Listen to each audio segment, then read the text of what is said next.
سمجھے ہر ایک چیز کو در حقیقت، دے دے الہی وہ نور بصیرت۔ السلام علیکم ورحمۃ اللہ وبرکاتہ۔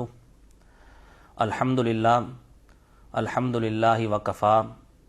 والصلاة والسلام علی سید الرسل وخاتم الانبیاء وعلی آلہ واصحابہ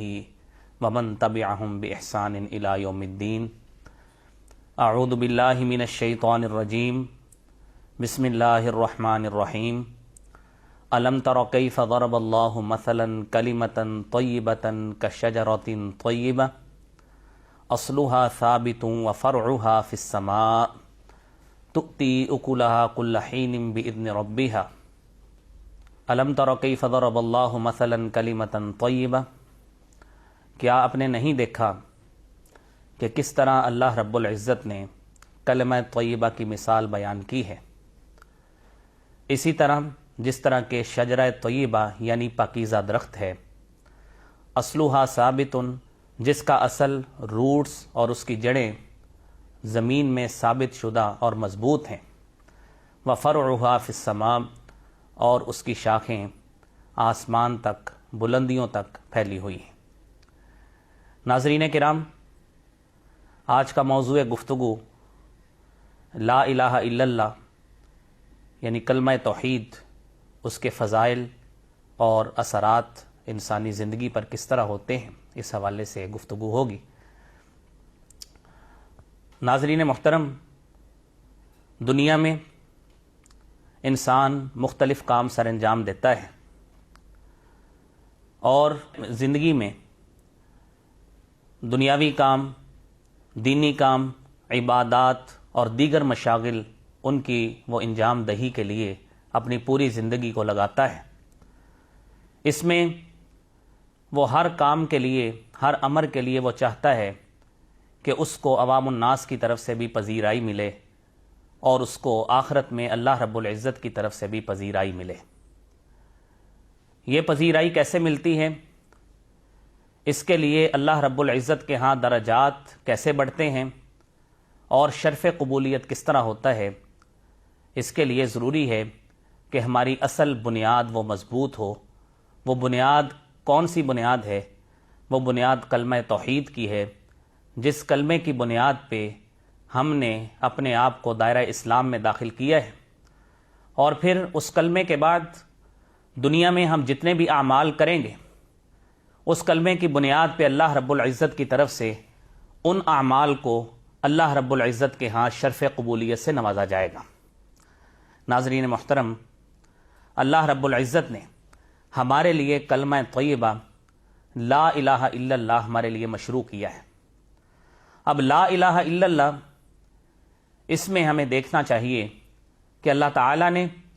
ہم سے نفی کروائی ہے۔ کس چیز کی نفی کروائی ہے؟ نفی اس چیز کی کروائی کہ تمام کے تمام دنیاوی الہ، طاغوت، شیطان، اللہ رب العزت کے علاوہ جن چیزوں کی بھی پوجا کی جاتی ہے، چاہے وہ پوجا کی جانے والی چیزیں انسانوں پہ مشتمل ہوں، چاہے وہ پوجا کی جانے والی چیزیں انسانوں کی خود بنائی ہوئی چیزیں ہوں، اللہ رب العزت کا جب ہم نے توحید کا اقرار کیا ہے تو ان تمام چیزوں کی نیگیشن اور ان کا انکار کرنا ہمارے لیے ضروری ہے، اور خالصتاً اللہ رب العزت کی الوہی صفت،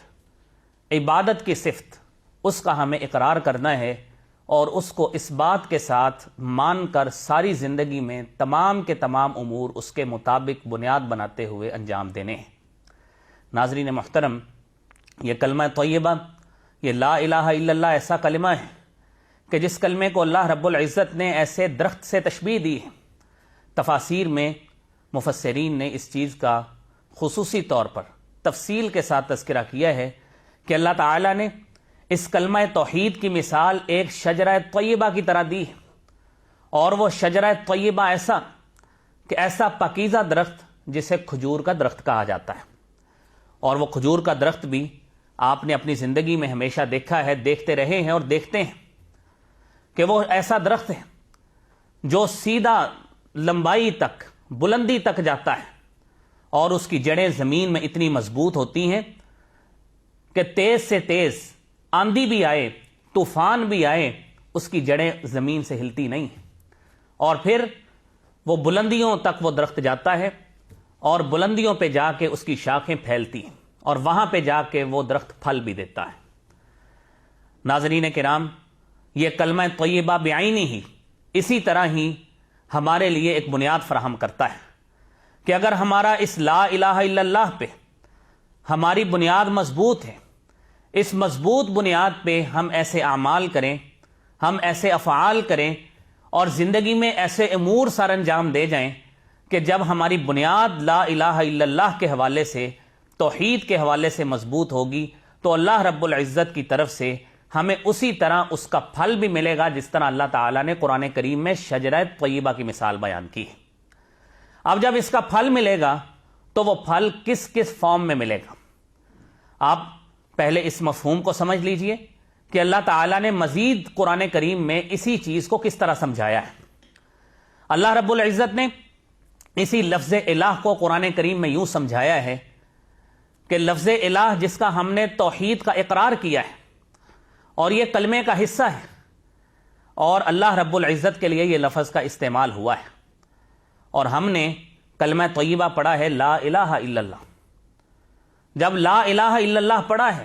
تو اس کا مطلب ہے ہم نے ساری جو اس کے علاوہ باطل چیزیں ہیں، باطل معبود ہیں، ان کا انکار کر دیا ہے۔ اب یہ لا الہ الا اللہ ہمیں یہ سکھاتا ہے کہ ہمیں وہ عادات نہیں اپنانی، اپنے عقائد میں وہ غلط چیزیں نہیں شامل کرنی جو قریش مکہ والے کرتے تھے۔ قریش مکہ انکاری نہیں تھے، اللہ رب العزت کو مانتے تھے، لیکن اللہ رب العزت کی الوہی صفت کا انکار کرتے تھے، اللہ رب العزت کو رب مانتے تھے، اور اس چیز کی تصدیق اللہ تعالیٰ نے قرآن کریم میں کی ہے اور فرمایا کہ قل من رب السماوات السبع ورب العرش العظیم۔ اے نبی صلی اللہ علیہ وسلم ان لوگوں سے پوچھئے من رب السماوات السبع، 7 آسمانوں کا رب کون ہے؟ رب العرش العظیم، عرش عظیم کا رب کون ہے؟ سیقولون للہ، یہ کہیں گے یہ اللہ تعالیٰ۔ اس چیز کا انہیں انکار نہیں تھا۔ اور اسی طرح اگلا سوال یہ ان سے کیا گیا کہ اے نبی پوچھئے ان سے من بیدہ ملکوت کل شیء، کس ذات کے ہاتھ میں ہر چیز کی بادشاہت ہے؟ سیقولون للہ، یہ کہیں گے اللہ تعالیٰ کے ہاتھ میں۔ اس چیز پہ انہیں انکار نہیں تھا، انہیں انکار تھا تو اللہ رب العزت کی اس الوہی صفت کا تھا، عبادت والی صفت کا تھا، کہ جب اس صفت کا اقرار کیا جائے تو اس کا مطلب یہ ہے کہ سارے کے ساری عبادات کی قسمیں، وہ سجدے کی صورت میں ہو، وہ جھکنے کی صورت میں ہو، وہ نظر و نیاز کی صورت میں ہو، وہ قربانی کی صورت میں ہو، وہ نوافل اور فرائض کی صورت میں ہو، تمام کی تمام عبادات کی قسمیں وہ ساری اللہ کے لیے خاص کرنا ہوتی تھی۔ اور قریش مکہ کو اس بات کی سمجھ تھی کہ اگر ہم نے الہ کا اقرار کر لیا خالص اللہ کے لیے تو ہماری چودراہٹ جاتی رہے گی، تو اسی لیے انہوں نے اس چیز کا فوری اقرار نہیں کیا، اور انہوں نے جیسے ہی نبی صلی اللہ علیہ وسلم نے لا الہ کا سبق ان کے سامنے رکھا کہ قولوا لا الہ الا اللہ تفلحوا تملک العرب والعجم، کہ تم لا الہ الا اللہ کہہ دو فلاح پا جاؤ گے، عرب و عجم کی تمہیں بادشاہت مل جائے گی۔ وہی لوگ جنہوں نے نبی صلی اللہ علیہ وسلم کی پیدائش کے لیے اتنی خوشی منائی کہ آپ علیہ الصلاۃ والسلام کی پیدائش کے وقت لونڈی آزاد کی، وہی بدترین دشمن بنا اور اس نے نبی صلی اللہ علیہ وسلم کو نعوذ باللہ یہ بات کہہ دی کہ تبن لک یا محمد لہذا جماعتنا، کہ اے محمد صلی اللہ علیہ وسلم نعوذ باللہ تیرے ہاتھ ٹوٹ جائیں، تو نے ہمیں اس لیے جمع کیا تھا۔ بھائیو اس مفہوم کو سمجھیے، اگر ہمارا لا الہ الا اللہ کے ساتھ خالص تعلق بنتا ہے، ہمارا لا الہ الا اللہ پہ کامل یقین ہوتا ہے، ہماری تمام عبادات اللہ کے لیے ہوتی ہیں، ہماری عبادات کی تمام اقسام، سجدے، رکوع، نظر و نیاز، قربانی، روزہ، ہر چیز عبادت کی تمام قسمیں اللہ کے لیے ہوتی ہیں، تو اللہ رب العزت فرماتے ہیں کہ من یکفر بالطاغوت، کہ جس شخص نے طاغوت کا انکار کر دیا، شیطان کا انکار کر دیا، شیطانی چالوں کا، راستوں کا انکار کر دیا، فقد استمسک بالعروۃ الوثقی، اس شخص نے گویا ایسا کڑا تھام لیا ہے لن انفصام لہا، جس کا ٹوٹنا ناممکن ہے۔ تو ناظرین کرام، یہ کلمہ توحید لا الہ الا اللہ یہ ایسا کڑا ہے، یہ ایسا سہارا ہے جس کا ٹوٹنا اور جس کا کمزور ہونا ناممکن ہے. یہ کبھی نہ کمزور ہو سکتا ہے نہ ٹوٹ سکتا ہے. اور ناظرین کرام، یہی لا الہ الا اللہ ہے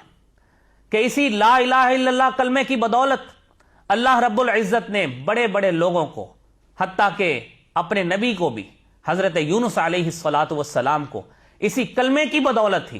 بہت بڑی مشکل سے اور مصیبت سے نجات دی. اور یہ کلمہ کون سا، کیسے؟ یونس علیہ الصلاۃ والسلام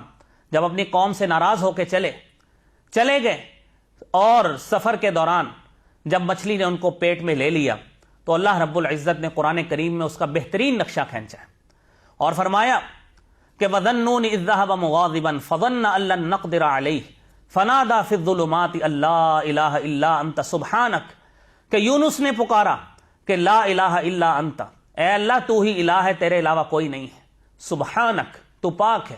انی کنت من الظالمین، میں ظالموں میں سے ہو گیا ہوں. تو اللہ رب العزت نے فرمایا فاستجبنا لہ، ہم نے یونس کی اس دعا کو قبول کیا. ونجیناہ من الغم، اور ہم نے اس کو غم سے نجات دے دی. اور ناظرین کرام، اللہ رب العزت نے اس کا دوسرا اینگل بھی قرآن کریم میں یوں بیان کیا ہے. اللہ رب العزت نے فرمایا فلولا انہ کان من المسبحین، اگر یونس علیہ الصلاۃ والسلام تسبیح بیان نہ کرتے،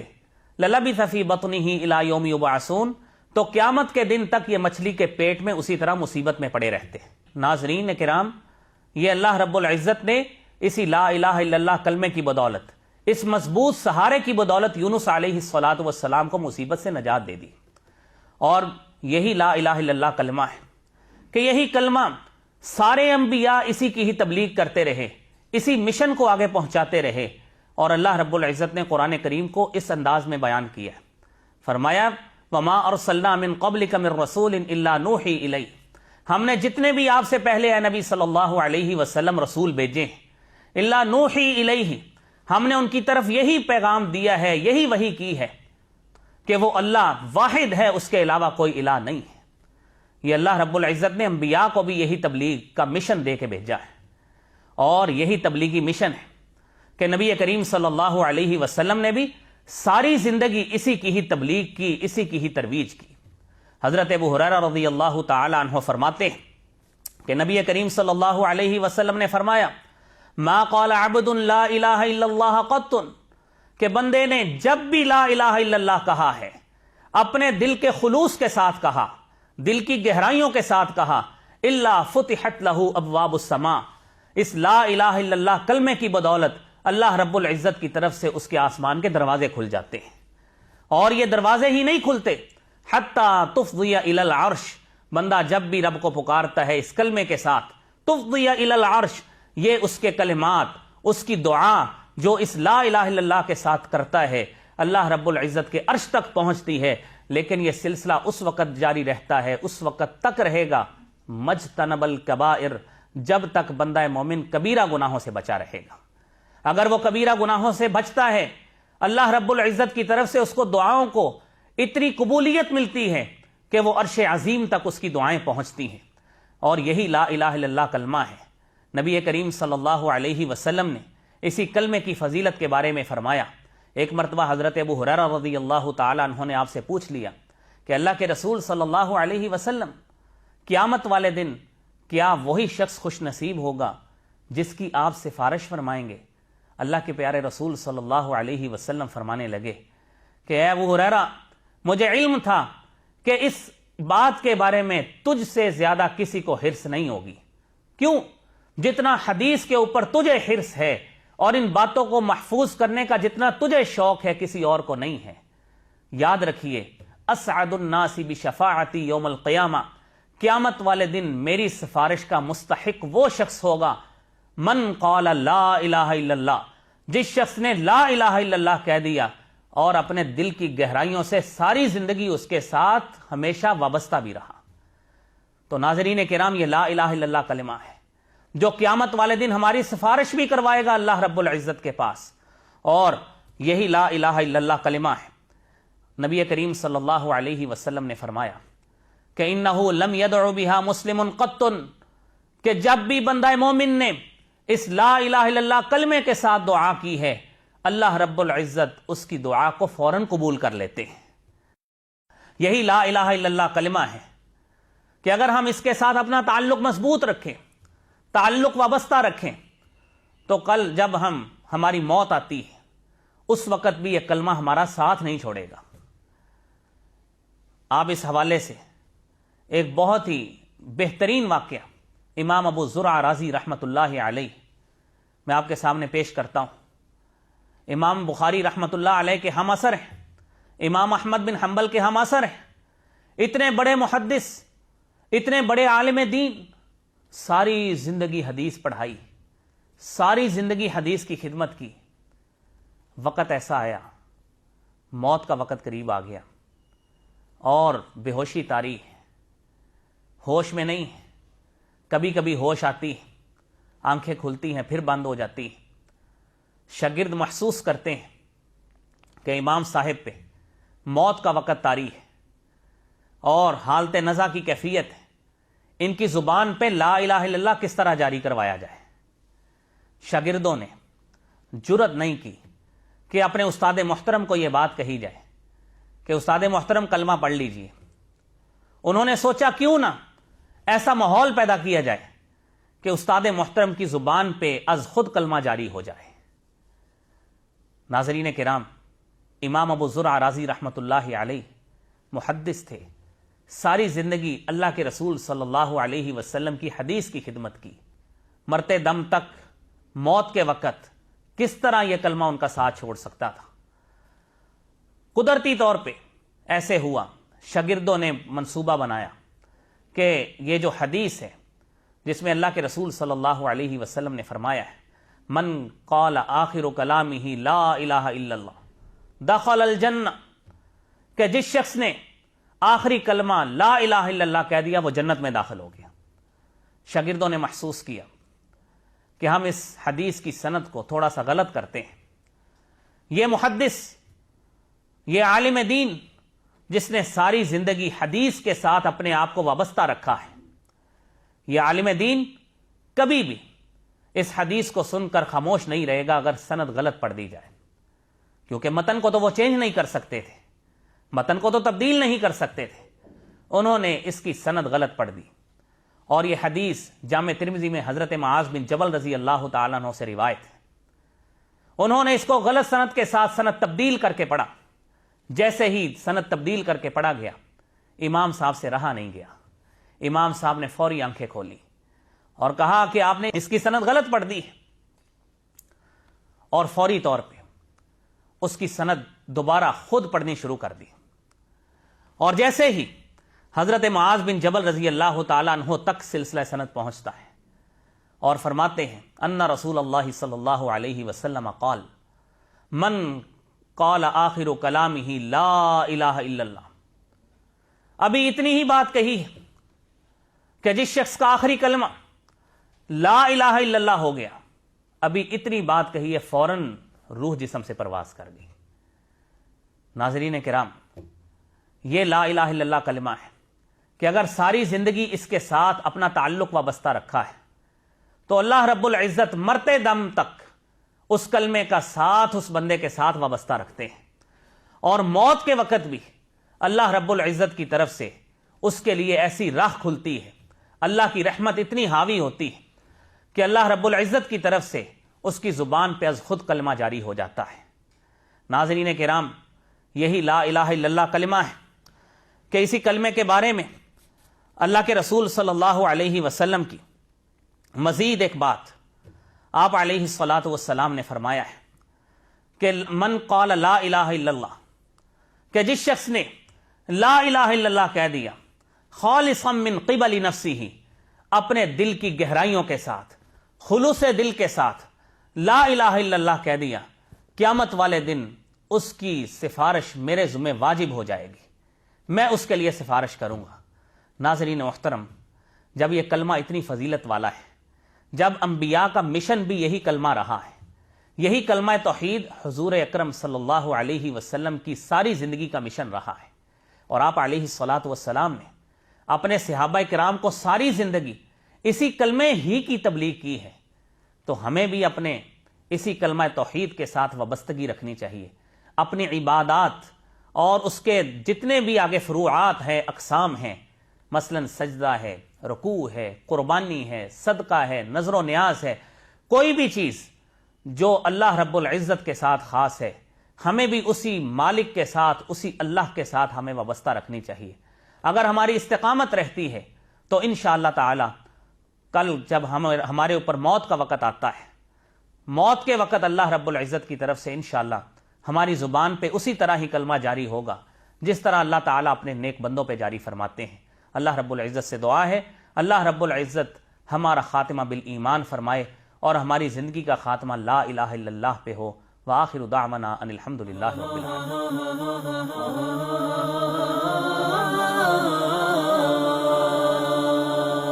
سمجھے ہر ایک چیز کو در حقیقت، دے دے الہی وہ نور بصیرت.